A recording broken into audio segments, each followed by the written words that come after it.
দর্শক, শ্রাদ্ধ করিলে মানুষ কেন ভূত হয় সেটা নিয়ে আজকের এই ভিডিও। আমার সঙ্গে আছেন তিনজন কীর্তনিয়া, প্রদীপ পাল, দীনকৃষ্ণ ঠাকুর এবং গুরুদাস গাইন। এর যথেষ্ট প্রমাণ আমরা গীতা থেকে নেব, অন্যান্য গ্রন্থ থেকে নেব। তাই দর্শক, আপনাদের প্রতি অনুরোধ যে আপনারা ভিডিওটি যদি শেষ পর্যন্ত দেখেন তাহলে সমস্ত তত্ত্বটা জানতে পারবেন এবং সত্য জেনে আপনারা অবশ্যই উপকৃত হবেন। আপনাদের প্রতি অনুরোধ যে এই ভিডিওটা শেষ পর্যন্ত দেখে আপনারা আপনাদের রায় কমেন্টে জানাবেন, আর আপনাদের রায় অনুসারে আগামীতে ভিডিও তৈরি করা হবে। কারণ এই ধরনের ভিডিওগুলি মানব কল্যাণকারী ভিডিও। আজকে সমাজের মধ্যে যে কুসংস্কার চলছে, সেই কুসংস্কারের বিরুদ্ধে আমাদের লড়াই। তাই আপনাকে আমি বলবো, কাকা, খুড়ো, জ্যাঠু, দাদা, আপনি আমাদের ছোট্ট ছোট্ট সহযোগী কয়েকটা হন। তত্ত্ব বলে দিয়ে আমি লীলার মধ্যে যাব। ভক্তদের একটু নির্দেশ আছে, লীলার সামান্য থেকে তার মধ্যে একটু তত্ত্বের মধ্যে যেতে হবে। তারপর দ্বিতীয় প্রশ্ন হচ্ছে, আপনারা যে সময় কীর্তন আরম্ভ করলেন সে সময়টা অসময়, বিশেষ করে এই বর্ষাকালের দিনে সন্ধ্যে 7টা থেকে আরম্ভ করলে একটু সময় দেওয়া যায়। আর যত রাত্রি হবে তত তো ঘুম পেলে নিতাই গৌর হরিবল হয়ে যাবে। এই জন্য আপনাদেরকে বলে যাই, এই ছোট্ট সংক্ষিপ্ত সময়ের মধ্যে আপনাদের ছোট্ট তত্ত্বের মাধ্যমে ঠিক সময়ে আমি শেষ করব, আপনাদের চিন্তা নেই। এখন প্রথম প্রশ্ন হচ্ছে যে শ্রাদ্ধ বাড়িতে দেখবেন সবাই খায় না, নয় কি? আপনাদের এখানে হয় কিনা জানি না, আমাদের দিকে শ্রাদ্ধ বাড়িতে সবাই খায় না। অনেকে প্রশ্ন করে যে শ্রাদ্ধ বাড়িতে সবাই খায় না কেন মায়েরা? অনেকে দেখবেন শ্রাদ্ধ বাড়িতে খায় না, জিজ্ঞেস করায় তুই খাস না কেন? ও বলে আমার বাবা খায় না বলে আমি খাই না। ও জানে না, ওর বাবাও জানে না, শুনে শুনে করছে। কিন্তু জেনে নিতে হবে যে শ্রাদ্ধ বাড়িতে কেন খেতে নেই। যিনি, যার নামে শ্রাদ্ধ, তিনি যদি ধার্মিক মানুষ হন, হরে কৃষ্ণ, তিনি যদি তার ভক্তি থাকে ভগবানের প্রতি, তবে তার শ্রাদ্ধে কিন্তু সবাই সেবা করতে পারে। কিন্তু যদি, হরে কৃষ্ণ, কিন্তু যদি জানা যায় যার নামে শ্রাদ্ধ হচ্ছে, মায়েরা হরে কৃষ্ণ মন দিয়ে শুনবেন, যার নামে শ্রাদ্ধ হচ্ছে তিনি যদি পাপ কর্ম করেছেন, তিনি যদি অধর্ম করেছেন, তবে তার শ্রাদ্ধে যে অন্নটা দেওয়া হয় সেটা পাপের অন্ন হয়ে যায়। তাহলে আপনারা প্রশ্ন করবেন, আমরা চিনব কি করে যে শ্রাদ্ধ বাড়িতে কে পাপ করেছে আর কে ধর্ম করেছে? এই জন্য যারা শ্রাদ্ধ করায়, শাস্ত্র বলছে তাদের নিয়ম হচ্ছে যে যার নামে শ্রাদ্ধ, সেই শ্রাদ্ধের সময় ভগবানের প্রসাদ দিয়ে দিতে হয়। যদি ভগবানের প্রসাদ দিয়ে শ্রাদ্ধ করা যায় তাহলে সেই শ্রাদ্ধে সবাই খেতে পারে। দর্শক, আপনারা শুনলেন প্রদীপ পালের কথা কীর্তন। প্রদীপ পাল যেভাবে তত্ত্বটি দিলেন, তত্ত্বটি অত্যন্ত গুরুত্বপূর্ণ। তাই এবার আমরা অন্য কীর্তনিয়ার তত্ত্ব কথা শুনব, যেটা কিন্তু আপনাদেরই কাজে লাগবে। তাই ভিডিওটি শেষ পর্যন্ত দেখবেন এবং অবশ্যই একটা ভিডিওটিতে লাইক করবেন, বন্ধু বান্ধবদের মধ্যে শেয়ার করবেন। সৎসাহে। মা মরে গেছে, মাকে নাকি পিণ্ডি দিলে স্বর্গে চলে যায়। বাবা মরে গেছে, বাবা নাকি তাকে ভালো করে পিণ্ড দিলে, শ্রাদ্ধ করলে স্বর্গে চলে যাবে। কে বলেছে? ঠাকুর মশাই। কি তাই না? তা মা মরে গেছে, বাবা মরে গেছে, পিণ্ড দিতে হবে, স্বর্গে চলে যাবে। বাবা মরে গেছে, স্বর্গে চলে যাবে। কোনোদিন ভেবে দেখেছেন ঠান্ডা মাথায় যে লোকটা কোনোদিন হয়তো কোনো ভালো কাজ করেনি, আমি তার ঠেলে ঠেলে পাঠাবো স্বর্গে? দর্শক, এবারে আসছি আসল তত্ত্ব কথায়। আপনারা অনেকেই শ্রীমদ্ ভাগবত গীতা পড়েছেন। শ্রীমদ্ ভাগবত গীতায় লেখা আছে যে ভূতের পূজা করে সে ভূতলোক, যে দেবতার পূজা করে দেবলোক, আর যে পিতৃ শ্রাদ্ধ করে সে পিতৃলোক। তাহলে দর্শক, বুঝতে হবে এবার ভূতের পূজাটা কি, আর পিতৃ শ্রাদ্ধটা কি, আর দেবতার পূজাটা কি। আজকে পিতামাতার মৃত্যুর পরে আপনারা পিতৃ শ্রাদ্ধ করছেন, তাহলে পিতৃলোকে যাবেন। আর ওই ভূত পূজার জন্য যে পিণ্ডদানগুলি করেন, সেই পিণ্ডদানগুলি করার জন্য আপনাকে যেতে হবে ভূতলোকে। অর্থাৎ আপনি আপনার পিতামাতাকে ভূতলোকে পাঠালেন, অর্থাৎ ভূতের ঘরে পাঠালেন। কিছুদিন পরে আপনার পিতা বা আপনার মাতা আপনাকে স্বপ্নাদেশ করবে যে বাচ্চা, ছেলে মেয়ে, যে যেটা সম্পর্কই হোক না কেন, সে এসে বলবে আমি তো ভূত হয়ে গেছি, এবারে আপনাদেরকে এটা করতে হবে, ওটা করতে হবে। তারপরে আপনি করলেন, করার পরে কিছু হলো না, আপনার উপর অত্যাচার শুরু হলো। তাই জেনে শুনে পিতৃ শ্রাদ্ধ করে, মাতৃ শ্রাদ্ধ করে আমরা আমাদের পিতামাতাকে ভূত বানাই। গ্রন্থ কখনো মিথ্যা কথা বলে না ভাই। মিথ্যা হচ্ছে আমরা, যারা আজকে আপনাদের দ্বারা শ্রাদ্ধ করাচ্ছে, তারা তো আপনাকে লুট করে নিয়ে যাচ্ছে, আর আপনার সংসারে একটা ভূত প্রবেশ করে দিয়ে যাচ্ছে। এই পাখণ্ডী ব্রাহ্মণদের জঞ্জাল থেকে কবে আমাদের সমাজ মুক্ত হবে জানি না, কবে আমাদের মানুষগুলো সচেতন হবে জানি না। আমরা ইউটিউবের মাধ্যমে বলতেছি, কিন্তু অনেকে সেটা তুচ্ছ তাচ্ছিল্য করে, নিজেদের মত প্রকাশ করে, কিন্তু সত্যটা জানার চেষ্টা করে না, গ্রন্থ অধ্যয়ন করে না। এটাই আমাদের দুর্ভাগ্য। দেখতে থাকুন। আমাদের বর্তমান দিনে সেটা আজও চলছে। আমরা তো শিক্ষিত সমাজ, বলুন না, একটা মা মরে গেল, বাবা মরে গেল, তার শ্রাদ্ধ করলে নাকি স্বর্গে চলে যায়। বলুন, এটা কারা করে গেছে? যারা চিটিংবাজ ব্রাহ্মণ। ভালো করে ভেবে দেখবেন, নিজেদের স্বার্থ সিদ্ধির জন্য সমাজটাকে তারা ধ্বংস করে অপরের মাথায় কাঁঠাল রেখে গোয়া ভেঙে খেয়ে চলে গেল। তারাই সমাজের মধ্যমণি হয়ে শিখিয়ে দিয়ে গেছে, স্বর্গে যদি পাঠাতে চাও তবে বাবার শ্রাদ্ধটা ভালো করে কর, মায়ের শ্রাদ্ধটা ভালো করে কর। আমার হোক আপনার হোক, মা যখন মরে যায়, ভালো করে ভেবে দেখবেন, পুড়িয়ে আসার পরে আমাদের একটা 1000 বছর ধরে একটা সংস্কার, এটা সংস্কার না কুসংস্কার আপনারা শিক্ষিত ছেলে মেয়ে ভাবতেন? প্রশ্ন, এটা কুসংস্কার না সংস্কার, এটা আপনারা ভাববেন। মানুষটাকে পুড়িয়ে এসে আপনি যাবেন কাদের কাছে? বলা আছে, ওরাই একমাত্র তোমার বাবা মায়ের কোথায় যাওয়া হবে সে সিদ্ধান্তটা ওরাই যায়। আপনি ঠাকুরমশাইয়ের বাড়ি গেলেন, ঠাকুরমশাই প্রথম থেকে স্টার্ট করবে কি করে একে টুপি পরানো যায়। বুঝো কি করে একে টুপি পরানো যায়, যত কায়দায় ফেলবো তত ফায়দা লুটে নেব। প্রথমে জিজ্ঞাসা করলো, হ্যাঁ রে, তোর মা তোর বাবা কটায় মরেছে? এই কটা মানে এবার থেকে তোমার শুরু হয়ে গেল।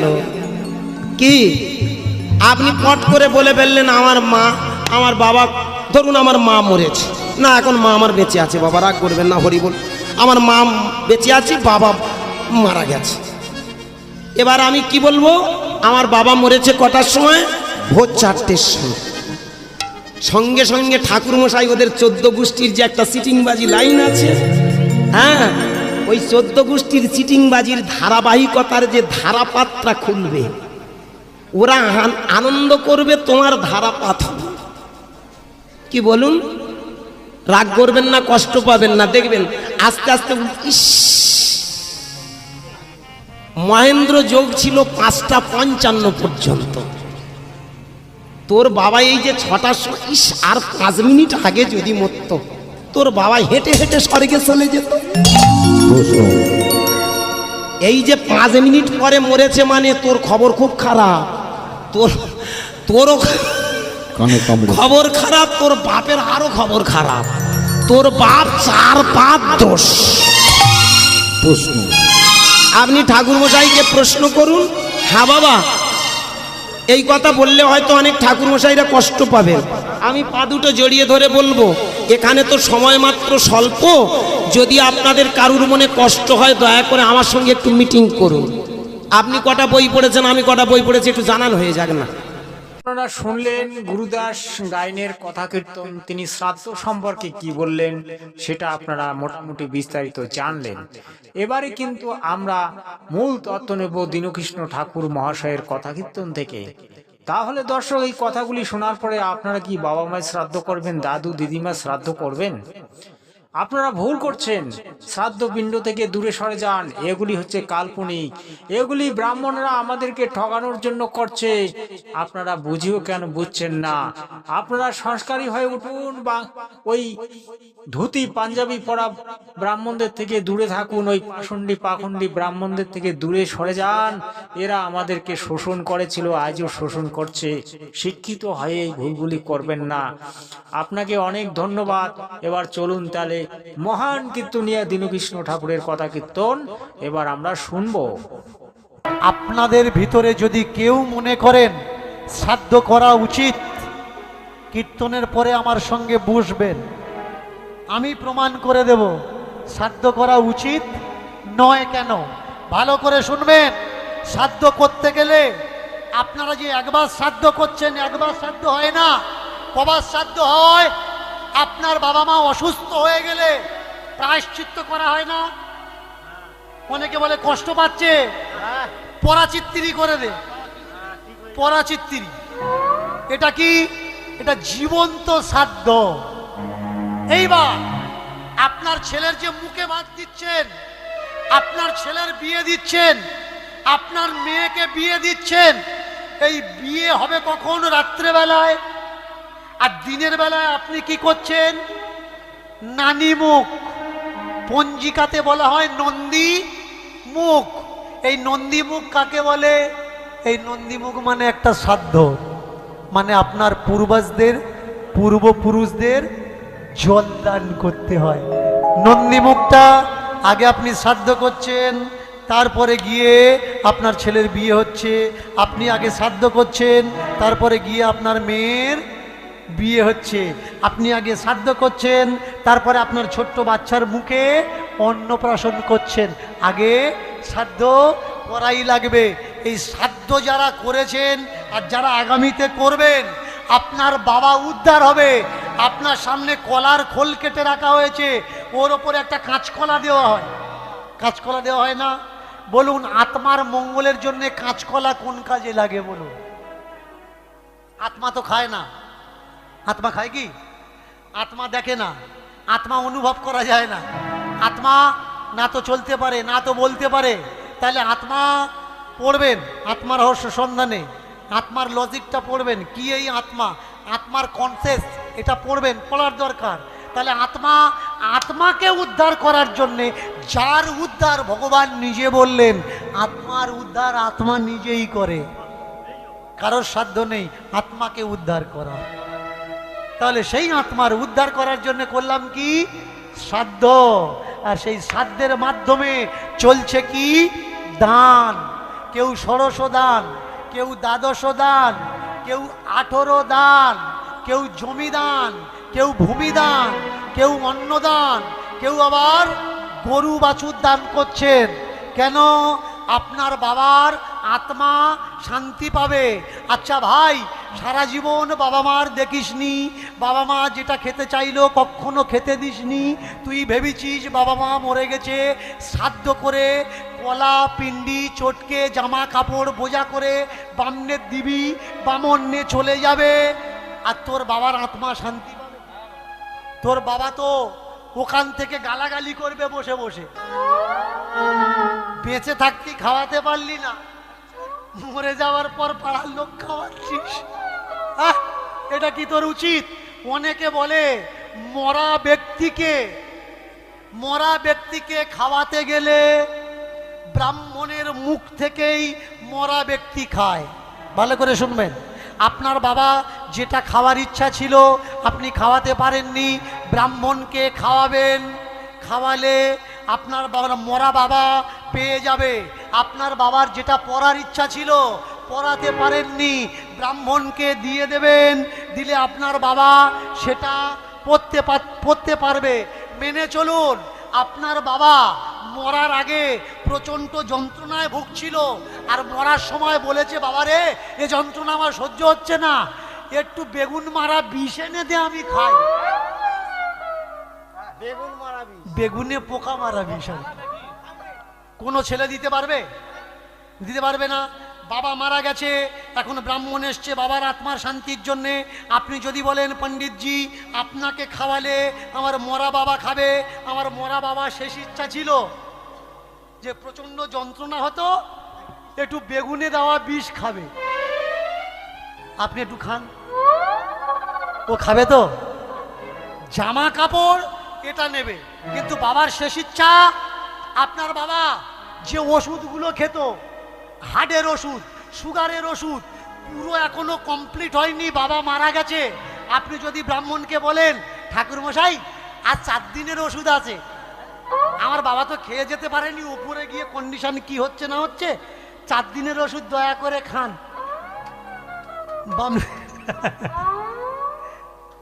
বামনে খাবে তো? খাবে না। কেন খাবে না? আপনার বাবা ঘি খেতে ভালোবাসতো, বামন খাবে। আপনার বাবা শালগায় দিতে ভালোবাসতো, ওটা নেবে। কিন্তু আপনার বাবা সুগারের ওষুধগুলো ওরা খাবে না, আপনার বাবার ভিপির ওষুধগুলো ওরা খাবে না, আপনার বাবার মাথা যন্ত্রণার ওষুধগুলো ওরা খাবে না। এই যে কথাগুলো আমি বলছি, আপনারা হাসছেন, অনেকে কষ্ট পাচ্ছেন, ভাবছেন এসবগুলো কি করছে দীনকৃষ্ণ ঠাকুর, আপনারা ঘুমিয়ে আছেন। আমি আপনাদের জেগে তোলানোর চেষ্টা করছি যে ভাই ওঠো, যে মানুষ মারা গেছে ও মানুষ আর ফিরে আসবে না। যার মঙ্গল করছো সেও জানে না, তুমিও জানো না। আমার মহাপ্রভু শ্রাদ্ধের বিরোধাভাস ঘোষণা করেছিলেন, এটা আমার সংগ্রাম নয়, মহাপ্রভু নিজে বলেছেন শ্রাদ্ধ করো না। প্রমাণ কি? মহাপ্রভু নিজে বলেছেন মানুষ মরে গেলে পুড়িও না, সমাধি দাও। প্রমাণ কি? দেখে নেবেন, আপনাদের এই সমাজে যদি কোনো গোসাই বাবাজি সাধু থাকে, মরে গেলে পোড়ানো হয়, সমাধি দেওয়া হয়। গোসাই বাবাজিরা যদি মরে যায় কি করে? সারা রাত গোসাইরা এসে কীর্তন করে, মদ সব করে, আর ঠাকুরের কাছে প্রার্থনা করে, ঠাকুর এ জগতে ছিল আমরা দেখাশোনা করেছি, এখন তোমার কাছে গেছে, তুমি দেখাশোনা করো, এখন সম্পূর্ণ তোমার হাত।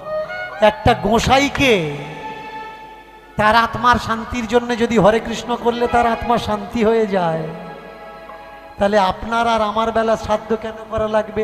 আমার বাবার বেলা কেন আমরা হরে কৃষ্ণ করে তার আত্মা শান্তি করতে পারবো না?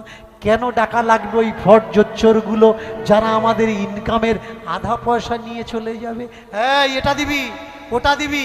এই সেদিনেকার কথা শুনুন, একটা মেয়ে মারা গেছে, 2 ছেলে, স্বামী বেঁচে আছে, ট্রিটমেন্ট করতে করতে ব্রেন স্ট্রোক হয়েছে, জায়গা জমি একেবারে শেষ হয়ে গেছে। আপনারা অনেকে জানেন, স্ট্রোকের রুগী যদি কৃপা করে কোনো নার্সিংহোমে ঢুকেছে, কৃপা করে দয়া করে যদি কোনো নার্সিংহোমে ঢোকে, প্রত্যেক দিন 60-70 হাজার টাকার বিল হয়। দেখবেন ভেন্টিলেশন দিয়ে রুগীকে বাঁচিয়ে রাখা হয়। কেন বাঁচিয়ে রাখা হয়? আপনার টাকা আছে তাই। আপনি যেদিন বলবেন ডাক্তারবাবু আর নেই, ও আপনাকে বলে দেবে আপনার বউ আর নেই। এই হচ্ছে প্রকৃত সত্য। যতদিন টাকা থাকবে মরা মানুষও বেঁচে থাকবে, টাকা নেই জ্যান্ত মানুষ মারা যাবে। সব শেষ হয়ে গেছে, বউও শেষ হয়ে গেছে। এইবারে এসেছে, যেদিন মারা গেছে ব্রাহ্মণের কাছে বিধান নিচ্ছে, বললে তোর বউ 3 পদোষ পেয়েছে, 3 পদোষ পেয়েছে। 27 খানা ব্রাহ্মণ ডাকা লাগবে। শান্তি না করলে তোদের কিন্তু বড় ক্ষতিবতী হবে।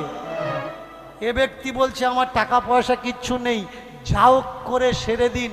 বললে এই দেখ, করবি কর, না হলে করিস নে, কারণ ভূত পেতের পেছনে ঘাঁটা দিয়ে মরবি, পেতের পিছনে ঘাঁটা দিতে নেই। অবস্থাটা দেখেছো? দোষ পেল, আপনার মা দোষ করেছে আপনি জানেন না, এরা জানে। আপনার বাবা দোষ করেছে আপনি জানেন না, এরা জানে। লেখা আছে কোথায়? পঞ্জিকাতে। এই পঞ্জিকাটা তৈরি করেছে কে? আপনি আমি না, পঞ্জিকা তৈরি করেছে এরা। দোষ তৈরি করলো এরা, স্বর্গ তৈরি করলো এরা, নরক তৈরি করলো এরা, কিন্তু প্রকৃত পক্ষে সনাতনীরা জীবনে কখনো শ্রাদ্ধ করেনি। ইতিহাস খুলে দেখুন, শ্রাদ্ধ নামক শব্দটা আমাদের ভিতরে ছিল না। দর্শক দেখুন, এটি জ্ঞানগঙ্গা পুস্তক। এই জ্ঞানগঙ্গা পুস্তকে শ্রাদ্ধ সম্পর্কে কিছু বর্ণনা আছে এবং গীতায় বর্ণনা আছে। গীতায় আপনারা দেখেছেন যে ভূত পূজা করলে ভূতলোক, দেবতার পূজা করলে দেবলোক, পিতৃ পূজা করলে পিতৃলোক। তাহলে আপনারা সনাতন ধর্মী, সনাতন ধর্মকে আপনারা মানেন, গৌরাঙ্গ মহাপ্রভুর মতকে আপনারা জানেন, কিন্তু গৌরাঙ্গ মহাপ্রভুর যে মত সেটা মানেন না। গৌরাঙ্গ মহাপ্রভুকে ভক্তি করেন, কিন্তু গৌরাঙ্গ মহাপ্রভুর মত এবং পথ ভক্তিকে আপনারা মানেন না। তারপরে শ্রীকৃষ্ণকে মানেন, কিন্তু শ্রীকৃষ্ণের কথাগুলিকে মানেন না। এই তো হচ্ছে আপনাদের ভক্তি। এবারে এই যে শ্রাদ্ধ সম্পর্কে যে কথাগুলি কীর্তনীয়রা বলল, আপনারা তো তাদেরকে 70,000 50,000 টাকা খরচা করে তাদেরকে ডেকে নিয়ে এসে কীর্তন শোনেন, কিন্তু তাদের কথাগুলি কি আপনারা মেনে চলেন? মেনে চলেন না। তাহলে আমাদের সনাতন ধর্মের মূল গ্রন্থ কি? গীতা। গীতা হচ্ছে আমাদের সংবিধান। 4 বেদ, আর একটা বেদ আছে সূক্ষ্ম বেদ। এই 5টা বেদ এবং গীতা, তারপরে 6টা শাস্ত্র, এটা নিয়ে হচ্ছে সনাতন ধর্ম। যে সনাতন ধর্মে শ্রাদ্ধপিণ্ড করা নিষেধ আছে ঋগ্বেদ, যজুর্বেদ, সামবেদ, অথর্ববেদ, গীতায়, তারপরে 6টি শাস্ত্রে, তারপরেও আপনারা ওই পাষণ্ডী ব্রাহ্মণদের কথা শ্রাদ্ধ করছেন। এটা কি আপনারা সনাতন ধর্মের কাজ করছেন, নাকি সনাতন ধর্মকে ডুবিয়ে দিচ্ছেন? ওরে মূর্খরা, একটু জেগে উঠুন। আপনারা শিক্ষিত হয়েছেন, আজকাল আপনারা মূর্খ নেই। ওই পরের কথায় আপনারা নাচতেছেন, হাসতেছেন, গাইতেছেন, দৌড়াচ্ছেন, পিছন দিকে তাকাচ্ছেন, সব কিছু পরের কথায় করছেন, কিন্তু বাজার থেকে একটা 10 টাকার গ্রন্থ এনে আপনারা পড়ছেন না। এই 10 টাকার গ্রন্থটা এনে একবার জ্ঞানগঙ্গা পুস্তকটা বাজার থেকে এনে পড়ে দেখুন, দেখবেন এখানে সনাতন ধর্মের মূল তত্ত্বগুলি বর্ণনা করা আছে। 4 বেদের কথা বর্ণনা করা আছে, গীতার মূল তত্ত্ব বর্ণনা করা হয়েছে। সেটা আপনারা করবেন না। কি করবেন? লাখ টাকা খরচা করে বাপের শ্রাদ্ধ করবেন, মানুষকে খাওয়াবেন, ব্রাহ্মণকে লাখো লাখো টাকা দান দেবেন, কিন্তু ব্রাহ্মণরা যে আপনাদের পদে বাস দিল সেটা কিন্তু আপনারা দেখলেন না। এই তো হচ্ছে সনাতন ধর্ম। তাই এই সনাতন ধর্মকে আজ মানুষ কেন ত্যাগ করছে হয় জানেন? সনাতন ধর্ম আসলে মানুষের পদে বাস দেয়, যার কারণে সনাতন ধর্ম ত্যাগ করে কেউ খ্রিস্ট, কেউ মুসলিম, কেউ জৈন, কেউ বৌদ্ধ হচ্ছে। আপনারা ব্যাপারগুলি বোঝার চেষ্টা করুন। দীনকৃষ্ণ ঠাকুর চিল্লাচ্ছে, দীনকৃষ্ণ ঠাকুর ভুল বলছে, এক কথা ও কথা বলছে, ওকে পিটাতে হবে, ওকে পিটিয়ে মেরে ফেলুন। গুরুদাস গাইন এ কথা ও কথা বলছে, ওকে পিটিয়ে মেরে ফেলুন। প্রদীপ পাল এ কথা ও কথা বলছে, ওকে পিটান। এটাই আপনারা শিখেছেন, কিন্তু 10 টাকা দিয়ে একটা গীতা এনে পড়ার মতো ক্ষমতা তোমাদের মধ্যে নেই। তাই তোমরা এই ধরনের মন্তব্য করো। মূর্খের দল। গীতায় বলা আছে, যে গীতা পড়ে নাই, যে গীতা জানে না, তার মতো অধম ব্যক্তি পৃথিবীতে নাই। তার মনুষ্য জন্মে ধিক, তার পুরুষলতাকে ধিক, তার বংশকে ধিক, তার লেখাপড়ায় ধিক, তার উচ্চ শিক্ষায় ধিক। তোমরা যারা আজকে এই যে বাপের শ্রাদ্ধ করছো কোটি টাকা খরচা করে, তোমাদেরকে ধিক, শত ধিক। তোমরা শত ধিক। ভগবানের কাছ থেকে তোমরা শত ধিক। ভাই, আমার কাছ থেকে পাচ্ছ না, ভগবানের কাছ থেকে। কথাগুলি বুঝুন। আজকের ভিডিওটা যদি আপনাদেরকে ভালো লেগে থাকে, অবশ্যই সুন্দর করে কমেন্ট পাঠাবেন। আমি ভুল দেখালাম নাকি সত্য দেখালাম। আমি খগেন্দ্রনাথ, আমি রাজবংশী তপশিলি জাতির লোক। আমি আপনাদেরকে এই কারণে এই ধরনের ভিডিও দেখাই, আপনাদেরকে জেগে তোলার চেষ্টা করছি। আপনারা ঘুমিয়ে আছেন, আপনাদেরকে জাগিয়ে তুলছি। জেগে উঠুন, 21 শতাব্দীর লোক, শিক্ষিত লোক, আপনারা জেগে উঠুন। ওই পাখণ্ডী ব্রাহ্মণদের কথায় উঠবোস করবেন না। ধন্যবাদ আপনাদেরকে। শেষে একটাই কথা বলবো, সর্বদা শান্তিবার্তা চ্যানেল দেখবেন, শান্তিবার্তা চ্যানেল ফলো করবেন। জয় হিন্দ, বন্দে মাতরম।